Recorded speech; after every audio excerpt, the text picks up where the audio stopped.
염주에서도 예배에 나오신 여러분들을 주님의 이름으로 축복합니다. 그리고 가정에서, 일터에서, 혹은 처소에서, 안타깝게 병원에서, 또 지방에서, 군대에서 예배하는 우리 사랑하는 가족들 모두에게 하나님의 은혜가 넘쳐나기를 축복합니다. 저희는 이제 8월 달까지 마태복음을 쭉 읽었습니다. 9월부터는 출애굽기의 말씀을 나누려고 합니다. 기가 막힌 은혜의 말씀들이 출애굽기에 많이 담겨져 있습니다. 기대하고 참여하시면 좋겠습니다. 오늘 마지막 구절까지의 말씀은 예수님의 지상 명령입니다. 예수님 부활하시고 제자들 모아 마지막으로 남기신 말씀, 그래서 이것을 보통 유언이라고도 합니다. 돌아가시면서 하신 말씀. 그러나 예수님은 그냥 이 땅에서 죽으신 것이 아니라 부활하셨고 하늘에 승천하셨습니다. 그런 거로 유언이라기보다는 대사명, 아니면 큰 계명, 또 주님이 우리에게 주신 위임 명령, 이렇게 아마 정리하는 것이 더 맞을 줄로 압니다. 어쨌건 사명이든 위임이든 또 우리에게 주신 계명이든지 간에 오늘 예수님이 우리에게 주신 말씀은 지켜야 합니다. 어떤 명령은 지키는 것도 있고 또 혹은 지키지 않아도 되는 것이 있지요. 그러나 오늘 주님의 말씀, 명령은 여전히 세월이 흘러도요, 또 우리가 늙어도, 환경이 변해도, 이런저런 어려움이 올지라도 여전히 지켜야 될 명령입니다. 이 구절을 보시면은 먼저 18절의 말씀을 보겠습니다. 예수께서 나와 말씀하여 이르시되, 성경에는 붉은 글자로 되어 있는데 예수님 말씀을, 그런데 우리 자막으로는 똑같이 노란색으로 표현되어 있습니다. 그래도 한번 다 같이 읽어보겠습니다. 하늘과 땅의 모든 권세를 내게 주셨으니. 이 말이 뭘까요? 예수님께서 권세를 가지시고 알려주시는 말씀이다, 이 말이에요. 그러니까 예수님은 하늘과 땅의 권세를 갖고, 그러나 예수님만이 그 권세를 가지신 것이 아니라 이 계명, 이 명령을 따르는 이들에게도 이 권세를 주시겠다는 약속이기도 해요. 그러면서 19절과 20절에서 주님은 세 가지를 말씀하시는 거예요. 먼저 계명은 어떤 이들은 4대 사명이다, 어떤 이들은 세 가지 명령이다 라고 하는데, 이게 원래 원어의 표현으로 말하면 제자 삼어라, 명령 한 가지예요. 단 이 제자 삼을 때에 따라가는 행동 강령을 세 가지로 주신 거예요. 그래서 저는 여러분들에게 이해하기 쉽도록 세 가지 명령, 이렇게 주제를 골랐어요. 첫 번째 명령은 가서 제자 삼어라 라는 얘기예요. 오늘 성경을 한번 보세요. 19절에 보니까 그러므로 너희는 가서 그러잖아요. 가서 모든 민족을 제자로 삼아 그랬죠. 그러니까 제자 삼는 것이 주님의 최고의 명령인데, 앉아서 찾아오는 사람에게 제자 삼는 것이 아니고 가서라고 말하고 있어요. 그러니까 우리는 이 명령을 따라 나가셔야 돼. 교회에 예배하기 위해서 오셨어요. 그러나 나갈 때는 주님의 계명 따라 전하시길 수 있기를 바랍니다. 자, 하나님께서는 모세에게도 가라고 하셨어요. 미디안 광야에서 목동 생활하고 있던 모세에게 너 여기 있지 말고 내가 너한테 힘을 줄 테니까, 능력을 줄 테니까 애굽 왕에게 가라라고 명령하셨어요. 이사야서에 보면은 이사야가 소명을 받을 때 성전에 들어갑니다. 성전에서 하늘의 음성이, 하나님의 음성이 들립니다. 내가 누구를 보내며 누가 나를 위하여 갈고, 내가 누구를 보낼까? 누가 나를 위하여 갈까? 라고 하늘의 음성이 들릴 때 이사야가 고백하기를, 주여 나를 보내소서, 내가 여기 있나이다. 여러분, 하나님은 보내시는 분이고 우리는 이사야처럼 가는 사람들입니다. 가야만 하는 것입니다. 사도 바울도 이 계명을 따라 갔습니다. 예수님의 제자들 모두가 다 가룟 유다만 죽었지요. 남은 11명의 제자들 그리고 뒤에 뽑혔던 마띠아까지도 다 같이 예루살렘에 머물지 않았습니다. 다 이 사람은 유럽으로, 이 사람은 아시아로, 이 사람은 저 인도로 다 뿔뿔이 떠나갔습니다. 그래서 주님의 명령을 지켰던 거예요. 오늘도 여러분 그냥 가만히 앉아있지 말고 가셔야 돼요. 가서 모든 민족이라고 말씀하십니다. 그러니까 우리 아는 사람들, 내 친구, 내 친척이 아니라 이제는 떠날 것을 말씀하시는 거예요. 모든 민족이라고 하지 않았어요. 옛날 같으면은 우리는 외국에 단기 선교도 하고 선교사도 파송하고 우리는 여기저기 우리는 선교 활동들을 할 터이나 지금은 다들 어렵고 막혀 있습니다. 그런데 하나님은 이런 기회에도 또 다른 기회, 또 다른 돌파구를 만들어 주셨습니다. 제가 책을 한 권 골랐는데 잠깐 사진을 한번 보도록 하겠습니다. 이제 레이 올덴버그라고 하는 미국 웨스트 플로리다 대학교의 명예 교수님이십니다. 이 사람이 지은 책이 왼편에 있는 영어로 말하면 The Great Good Place라는 그런 책인데요. 우리말로 번역된 책은 제3의 장소 이렇게 되어 있습니다. 이 사람이 사회학자인데 하는 말이 인생들은 세 가지 장소가 있어야 된다. 제1의 장소는 집이다. 집이 있어야죠. 집 없이 뿔뿔이 이렇게 흩어져 있는 사람들은 불쌍한 사람들이죠.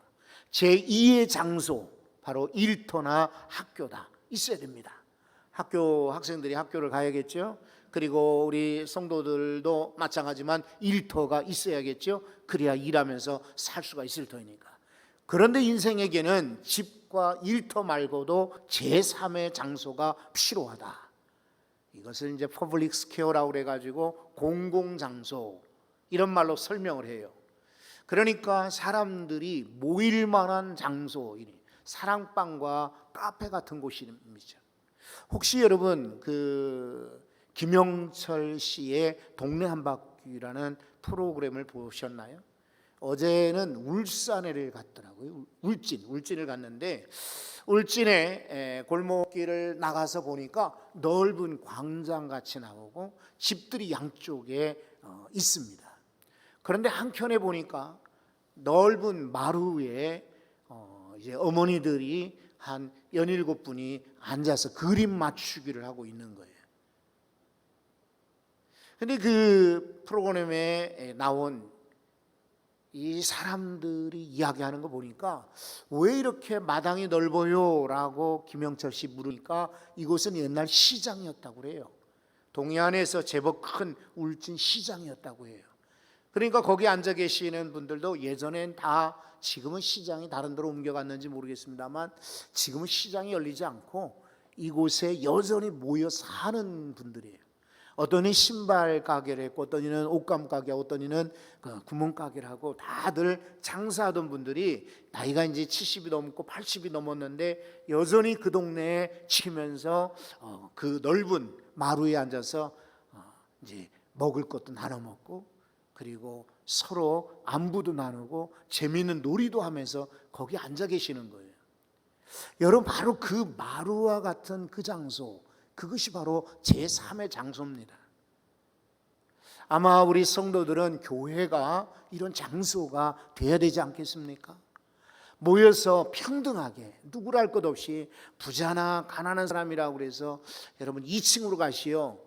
부자니까 저 앞자리에 앉으세요. 일어나요? 우리 여기 S석이나 뭐 R석이나 뭐 이런 자리 구분이 없잖아요. 다 같이 뭐 원하는 데에 앉을 수 있죠. 그리고 누구든지 목사를 만나고 누구든지 성도들과 교제할 수 있는 평등한 장소죠. 그리고 교류의 장소죠. 한 주간 동안 만나지 못했는데 오랜만에 만났어. 그리고 또 병들어서 그동안 못 나왔는데 만났어. 코로나 때문에 막혀 있었는데 만났어. 이런 분들이 모이는 곳이 바로 교회당이 아니겠습니까?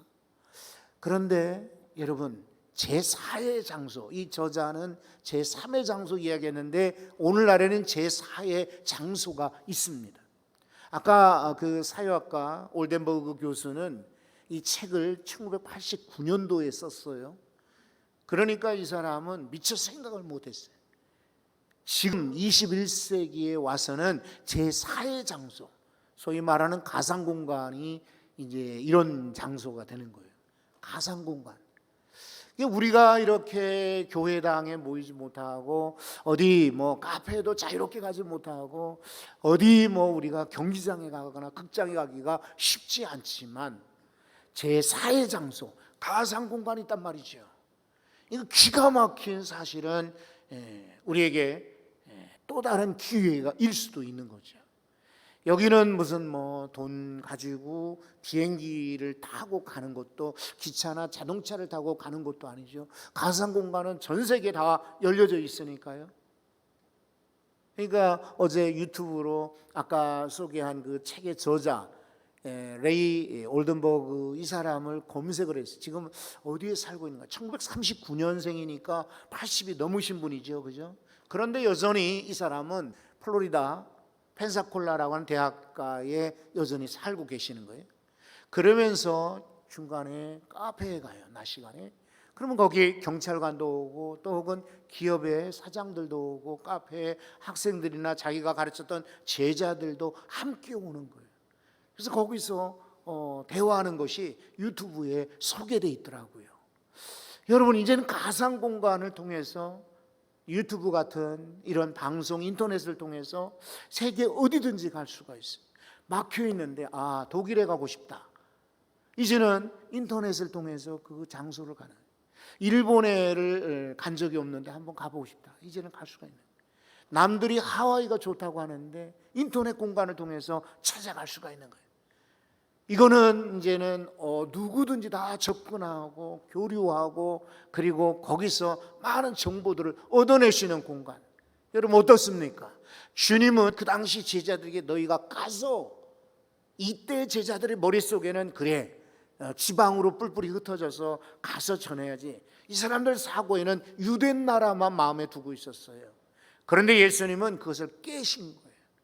너희가 가되 모든 민족에게 가라. 그러니까 그 당시 유대적 관념에 사로잡혔던 제자들은 이제는 유대뿐만 아니라 사마리아도 가고 그리고 이스라엘 넘어서 아시아나 유럽까지, 아까 말씀드린 것처럼 제자들은 세계 곳곳에 떠나게 된 것이에요.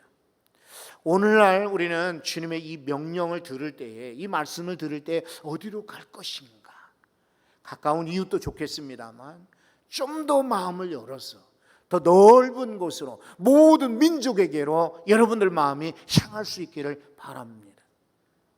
주님의 두 번째 명령은 세례를 주라는 것입니다.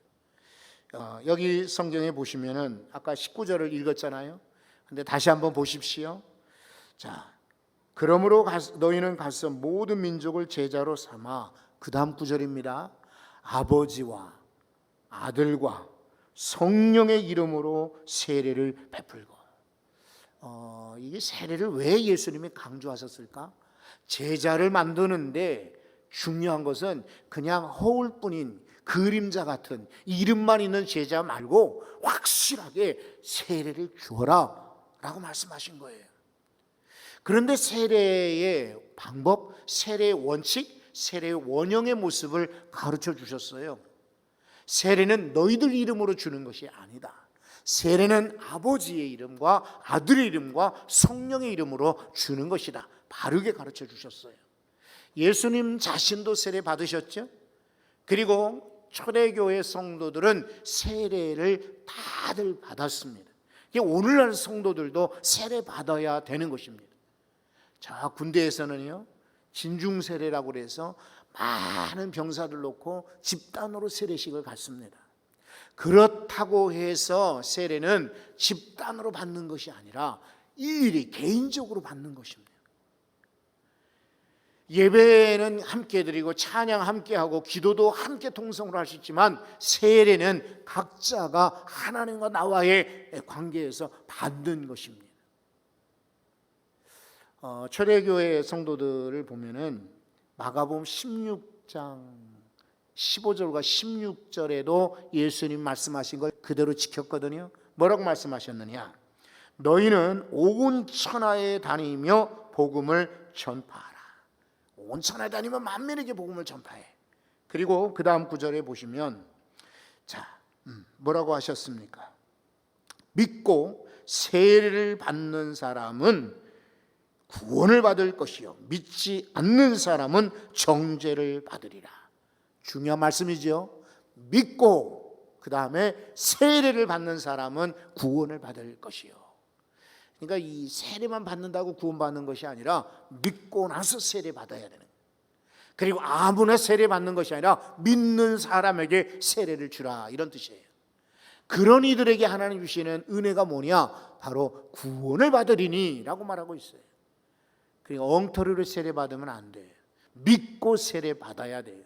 어떤 분들은 자녀들에게나 또 이제 형제들에게 네가 나중에 철들거든, 나중에 더 마음이 생기거든 받으라 그러는데 저는 그렇게 생각지 않아요. 어린 아이로부터 어른들의 이르기까지, 어린애였을 때는 헌화식으로 하죠. 헌화식, 하나님께 드리는 예식으로 하죠. 그리고 이 아이들이 철들었을 때는 세례 받도록 가르쳐야 됩니다. 믿고 세례 받는 이들은 구원을 받으리라. 받지 않는 이들은 정죄라고 했습니다. 그러니 우리 모든 가족들에게, 사랑하는 아들, 딸들에게 세례 주는 것을 놓치지 마시기 바래요. 그리고 여러분, 사도들이 오순절날 성령 받고 나서 복음을 전하러 나갈 때마다 설교할 때 뭐라고 했냐면 사도행전 2장 38절이에요. 이렇게 전했습니다. 너희가 회개하여 각각 예수 그리스도의 이름으로 세례를 받고 죄 사함을 받으라. 그럼 무엇을 주신다고 했습니까? 그리하면 성령의 선물을 받으리니. 여러분, 세례 받으면 구원만 받는 것이 아니라 바로 성령의 선물도 주시겠다라고 약속하셨어요. 그러나 우리는 놓치지 말고 세례 받고 성령까지 받으실 수 있기를 바랍니다. 세 번째 명령이 있습니다. 그것은 가르쳐 지키게 하라는 것입니다. 20절에 이 약속이 소개되어 있습니다. 이 명령을 한번 20절을 읽어보겠습니다. 내가 너희에게 분부한 모든 것을 가르쳐 지키게 하라. 볼지어다 내가 세상 끝날까지 너희와 항상 함께 있으리라 하시니라. 아멘. 내가 너희에게 분부한 모든 것이라 그랬습니다. 이거 가르치라. 다른 것 가르치는 것이 아니라 예수님이 분부하신 것을 가르치라는 겁니다. 사람들 가운데는 영특하고 또 기발하고 아이디어도 많고 경험도 많고 학식도 많고 뭐 이래서 강단에서건 또 혹은 주일학교에서건 또 때로는 제자훈련한답시고 이렇게 저렇게 성경 공부 시간에 자기 지식, 자기 생각, 자기의 경험들을 가르치는 사람이 있습니다. 그런데 우리 주님이 명령하신 것은 그런 거 아닙니다. 내가 너희에게 분부한 것을 가르치라고 하십니다. 그리고 어떤 이들은 가르칠 때 사람들의 그런 그 마음을 알고 심리를 알아서 호기심 있는 거, 또 반응이 좋은 거, 또 이 사람들이 좋아할 만한 것을 가르치는 사람도 있습니다. 그런데 주님은 골라서 이렇게 구분해서 필요한 것만 빼서 가르치라고 하지 않고 모든 것을 가르치라라고 명령하셨습니다. 그러니까 오늘날 우리 성도들은 강단에서 때로 나에게 유익하던, 때로 내게 불리하던, 때로 나에게 상처가 된다 할지라도 여러분, 이게 하나님의 말씀이다 그러면 무조건 아멘으로 받으시기를 바라요. 진리의 말씀은 내게 해로울 것이 없어요. 세상의 이야기는 나를 깎아먹고 나를 힘들게 하고 나를 넘어지게 하는 그런 이야기도 많이 있지만은 하나님의 말씀은 100% 나에게 유익한 것입니다. 어떤 말씀은 골라서 듣고 어떤 말씀은 그냥 저도 알아요. 설교자로 이렇게 오랫동안 그나마 이렇게 지나다 보니까 성도들의 반응을 읽을 줄 알아요. 성도들 가운데도 단순한 분들이 계셔요. 어떤 이들은 뭐 이렇고 저렇고 그냥 전혀 무표정하게 보는 분도 계시지만은 어떤 분들은 이 말씀이 나한테 좋겠다라면 그냥 환해져요. 그리고 아멘 아멘. 그런데 어떤 말씀은 나하고 별로 상관이 없다 그러면 그냥 침묵하고 있는 거 알아요. 그러면 제가 성도들을 알고 성도들이 어떤 말씀을 더 마음에 들어 한다는 걸 알기 때문에 좋아하는 이야기만 해야 될까요? 그러면 싹군입니다. 하나님의 종이 아닐 겁니다. 사람의 종이지. 그런데 오늘 주님께서도 분명히 말씀하지 않습니까? 너희는 내가 분부한 일부가 아닙니다. 사람들이 좋아할 것 아닙니다. 성도들이 기뻐하는 것이 아니라 모든 것을 가르쳐 그랬습니다. 가르치는 것으로 끝일까요? 아니요. 가르쳐 지키게 하라라고 말씀하시죠. 여러분 이제 야고보서에 있는 말씀 한번 찾아보겠습니다. 야고보 2장 17절입니다. 이와 같이 행함이 없는 믿음은 그 자체가 죽은 것이라. 말씀을 듣기만 하고 행하지 않으면 죽은 것이다. 그런 거로 여러분 가르쳐 지키게 해야 되고, 성도 여러분은 말씀을 드렸거든 나가서 실천하셔야 됩니다. 가라 그랬으니 나가시기 바래요. 세례 주어라 그랬으니 믿지 않는 사람들 구원하여 세례 베풀 수 있기를 바랍니다.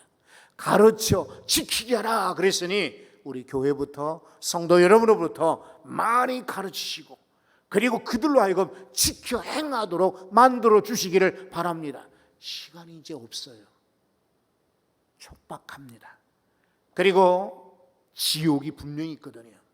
천국은 있지만은 지옥도 있는 것입니다. 가르치지 않으면은, 전하지 않으면은 많은 영혼들이 지금 지옥 갈지도 몰라요. 그리고 무엇보다도 이것은 주님이 우리에게 주신 명령입니다. 그런 거로 다른 사람들의 이야기도 들을진데 주님의 명령, 가장 큰 이 계명 지켜야 되지 않겠습니까? 잠언서의 말씀을 하나 골라보겠습니다. 잠언 27장 1절입니다. 나는 시간도 많고 여유가 있는 줄 알았는데 성경은 우리에게 아주 깨닫게 하십니다. 뭐라고 하시는가요? 한번 다 같이 읽어봅시다. 너는 내일 일을 자랑하지 말라. 하루 동안에 무슨 일이 일어날는지 내가 알 수 없습니다. 시간이 많은 줄 알았죠? 전하지 않아도 가르치지 않아도 세례 주지 않아도 언젠가 저 사람은 구원받겠지라고 기다렸습니까? 아닙니다. 내일 일이 자랑할 일이 아닙니다. 하루 동안에 어떤 일이 날지 몰라요.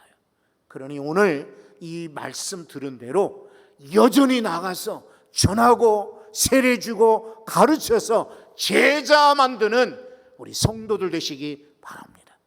기도하겠습니다. 하나님 아버지,